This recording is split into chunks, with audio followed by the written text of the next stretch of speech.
Hey guys, welcome back to the Compost Pile, your source for all things gardening and homesteading. I'm David, your host, and today we're going to be talking a little bit about rain. Such a simple thing, but brings huge impact to the garden, to the homestead, to land, to a lot of things. Without it, things can be very difficult, but sometimes because of it, things are difficult.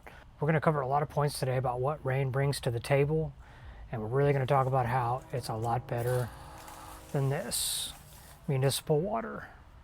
So let's dive in. So obviously the first thing that comes to mind when we get a good rain in the garden or around the house is the fact that maybe, hey, we don't have to water these plants. Maybe we can go without needing to water for multiple days depending on the quantity of rain. And sometimes that's true, but it doesn't always eliminate the need for water. Right now, it is mid-July. It is scorching hot. It's humid. It rained a whole bunch less than 4 days ago, and we're back out here watering almost every day right now. So what are the important parts about rain? What does it bring to the table that this kind of water does not? So some of the main benefits that we get from rain that we don't get from municipal water is number one, oxygenated water. So we get water that's falling in, that's bringing oxygen into the soil, into the root zone, which is vitally important for all of your plants to thrive. Next, it's going to contain nitrogen. So you get atmospheric nitrogen, so you're replenishing some of the nutrients back into the soil, and you're not going to get that from municipal water. Municipal water, on the other hand, tends to be highly chemically treated, so it's designed to sterilize to make it safe to drink. So we're getting rid of some of the things that might be beneficial for the soil that could be contaminants to us. One of the biggest things that we get when it comes to rain is we get the low and slow approach of water in most instances. So a lot of times it's raining, we get a nice steady rain, it rains for a period of time, and the soil gets deeply saturated. And that's really important as a concept when we're watering the gardens, even with municipal water or any rain collection system, is ensuring that we are deep soaking and deep root watering.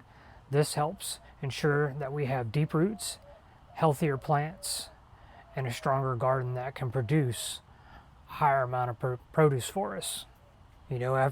Oftentimes we get a nice, good rain, and you come out the next day and the garden is just exploded. It looks amazing. There's new growth, there's rejuvenation. Things that maybe didn't look as good a week ago kind of have a breath of new life in them. And a lot of that has to do with the quality of the water that we get from natural rainfall. Now, there are a lot of negative things that can happen from rainfall, and a lot of these things teach us a lot about how we should water our garden. First, here in Southeast Texas, it's not uncommon to get many inches of rain very, very quickly. I would say probably in the last 30 to 45 days, we've gotten up to 10 inches in an hour. We've gotten 4 to 6 inches in an hour, and that's a lot of water. The area behind me was underwater for an entire block after one of these heavy rains.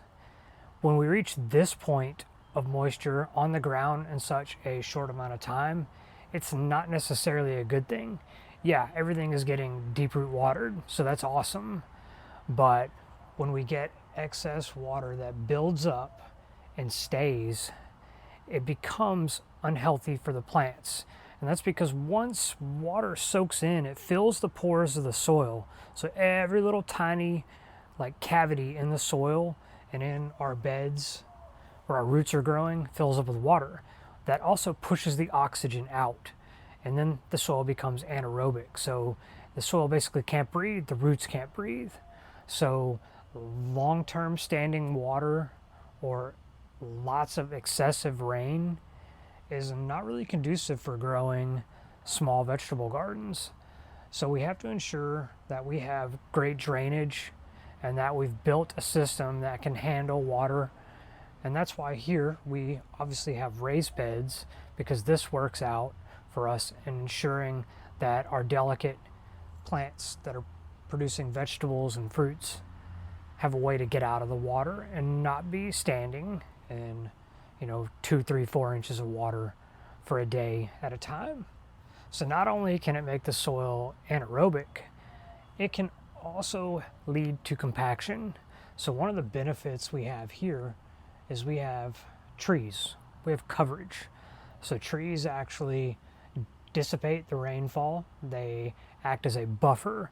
So the rain is falling, it hits the tree leaves, it stops, it slows it down, it catches a lot of moisture, and then as it makes it to the ground at a slower velocity, it helps reduce compaction. When we have large open areas, even areas where we have grass, just maybe you have a lawn and it's wide open and we get a lot of heavy rainfall, it contributes to compaction in the soil. It also contributes to how plants react and how they can support themselves in their environment. So we just found out recently that the house we lived in before this particular one, it had an oak out front and it fell over. The whole root ball uprooted and it fell over. And this is because of excess amounts of rainfall. So whenever you get a lot of rainfall and the soil becomes compacted and it pushes the oxygen out, it actually reduces the amount of friction between the root system and the soil that you have with a plant. It becomes mushy. Think about walking over wet or damp ground and it becomes muddy. You're pressing down, you're pushing the moisture and the oxygen out. That's what happens to these trees. It's not that they were necessarily unhealthy or ill cared for. They basically lost their footing. There wasn't enough friction and the soil was too wet and they lost their support system. And the same thing can go for plants in the ground. Even in raised beds, if our soil is just really poor quality and these beds were to start holding water, some of the same things could happen. You could have taller, upright plants that might want to fall over or not be able to hold themselves upright. So next, we have to think about nutrients. So a good steady rain helps move nutrients through the soil.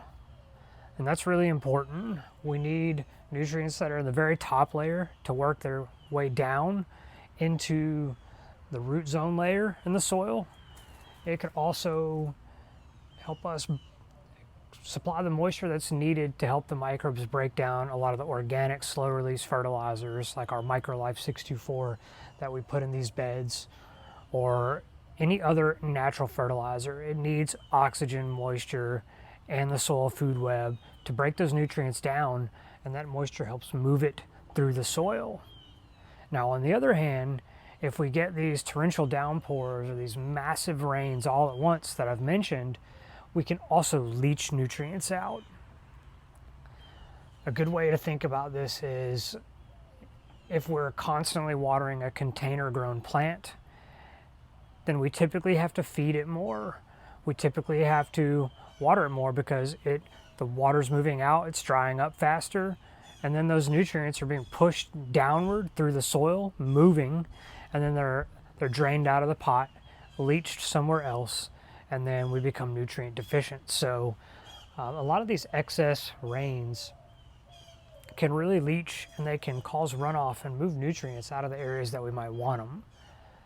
So this is an important concept because figuring out ways that you can retain the right amount of moisture on your property, even in large areas like turf grass, or if you have in-ground beds, you want to be able to retain some of that moisture, but you want the excess to run off. But you want to keep it so that the nutrients can ideally stay and not run off to water catchment areas like the ditch behind us here that's going to drain into the municipal water drainage system. So rainfall can also teach us a good amount about disease. So this year has been a great example of showing how disease moves from the soil where it begins, soil-borne pathogen. We'll use tomato plants as an example. A lot of people are seeing early and late blight this season, and that typically starts in the soil, and then water, a lot of times rainfall, if we're actually watering properly and we get out here and we water at a soil level, we're avoiding splashing and we're mimicking kind of the low and slow method. So we're flooding the bed, trying to keep water from splashing up onto lower leaves. That's how we prevent a lot of these soil-borne diseases from happening. Now, when we get a heavy rain, we obviously can't control what Mother Nature's going to do. And these rains, they splash moisture up onto the bottom of the leaves on things like tomato plants. Those pathogens get started, and then as it rains more, or maybe if we're accidentally, overhead watering, we might be moving that pathogen all around the plant or even from plant to plant. So even though rain is such a beneficial thing, it's really beneficial in moderation and slow and steady when it comes down. But if we get these crazy downpours, which seem to be so much more prominent here in Southeast Texas than they were before, and maybe they're not, I'm no weather expert, but it tends to make disease a lot more prominent. It also teaches us that airflow is incredibly important, because when we get a lot of moisture, it's the summertime, here the humidity is 100%, and so we get warm, damp air trapped up under the leaves and the canopies of plants. It's not escaping well. It's the perfect conditions for disease to really go rampant. So having good pruning practices, pruning up, keeping lower branches of disease susceptible plants away from the soil, so that if we do get a heavy rain, hopefully we can't get that splashing up onto those leaves, and maybe we can mitigate some of that. Really heavy rains also bring up the importance of having a mulch layer. Mulch in a bed can help keep some of that soil from splashing up and getting onto those leaves and starting disease. So keep that in mind. If you're in an area that's really rain prone and you get some really heavy downpours consistently. It's also important to consider and pay attention to how much rain is actually coming down, because the rain's not only watering the plants that we want, it's watering everywhere. And that means it's watering the weeds, it's watering, plants and seeds that maybe haven't germinated yet, that we might not want, that may sprout up in other places and come up. So we have to be mindful about that and ensure that the areas that we don't want plants growing in, they have really good drainage, they're not holding excess moisture, that we're learning and observing the conditions of the soil in areas where weeds are growing, so we can look at how we can make changes to correct them. And that same thing, the rain teaches us a lot about our soil, because it either holds water or it drains through really well. And that can teach us what we might want to do to change. If our soil isn't holding water and it's draining out really fast, we might need more organic matter to help get a more sandy loam texture instead of the kind of that sandy texture which will drain really fast. On the other hand, here it's primarily clay soil, so we are constantly trying to add carbons, compost, humic acids, microbes, and just general things that can help long-term and better the soil, so that we can change that texture and that top layer where most of our plants are growing, and that it will drain better but also still hold moisture. That's another reason why in areas where it's mostly residential neighborhoods and maybe people have, they do have turf grass for the kids to be able to have activities on, but they still have maybe backyard chickens and such. We use mechanical aeration to help alleviate some of that compaction that we get that primarily comes from the rain, coupled with the soil conditions that are natively here. Rain also plays a big part into some pests. Southeast Texas, nobody likes a mosquito. And if we're getting a lot of rain and we do not have good drainage and we have areas of standing water, whether it's in components of our homestead, from insect waters to bird baths to just low spots that hold water for long periods of time, these become stagnant water, which are really important for mosquitoes to breed in. So we can use the indications of these types of conditions to ensure that we're focusing on getting standing water away from areas so that we're not contributing to the pest problem. Rainfall also plays a big factor for insects in pollen and nectar. When it's really dry, then plants don't produce a lot of pollen and nectar, primarily nectar. And whenever we get an insane amount of rain, it actually kind of washes away some of those pollens and nectars. And so it plays a role in controlling part of that pollen and nectar flow. And it's not always in a good way. So if you're a beekeeper, maybe you got a backyard hive, maybe you have many, rainfall plays a huge role in the seasonality, especially with like the tala honey flow. Tala trees are the main source for pollen and nectar for honeybees here in Southeast Texas, and then goldenrod in the fall. So really rainy seasons have a drastic effect on those things. So, and that also can have an effect in the garden for other pollinators, butterflies, bees, solitary bees, bumblebees, the whole 9 yards. Lastly, when it comes to insects, I know most of you out there have probably dealt with a fire ant bed in a container, a raised bed, or just in your garden in general. Heavy rains, especially with really dense clay soil, the first place fire ants go is to high ground, or they get elevated. You know, they do really well at surviving really wet conditions, and they're really a resilient insect. But most of the time they move into areas that we don't want them in. I find that keeping very, very active beds that are well fed and that are very conscious of the soil food web, and I'm using things that support microbial life, I don't really find a whole lot of fire ant issues in this particular garden. Now, I have a bed at our studio space in our education center, and it hasn't been grown in this season, and so it's kind of in a sterile state, and the fire ants have been rampant in it. I'll get rid of them and then they'll come right back because there's really no life happening in that soil. The combination between the soil food web and plants and their roots, it's just not active. So keep that in mind. You know, if heavy rains, if we're not getting good drainage, then we're going to see potentially a lot more fire ant activity in areas that we might not normally see them in. Now, I know we don't talk a whole lot about turf grass on this channel, but at least where I live, turf grass is a huge part of most landscapes, most homesteads. I mean, it's a pretty big part of this particular property for me here because it's where my kids play and where we have activities and we're able to get out there and enjoy ourselves from time to time.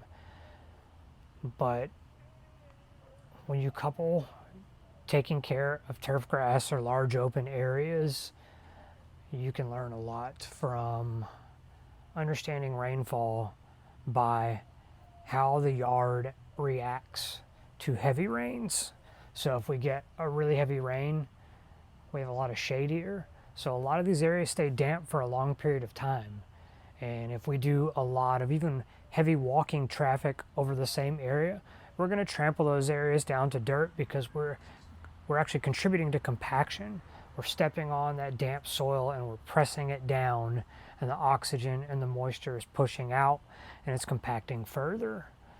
If you couple that with, you know, lawn equipment, if you're just out here cutting and you just want to get it done because, hey, it's rained every week for the past 3 weeks and you're having a tough time getting the grass cut in there, setting a heavy piece of lawn equipment out over this, sometimes Some of these machines, at least I know for us, we have a landscape company. Some of these machines weigh over 1,000 pounds, and then we put ourselves on top of it.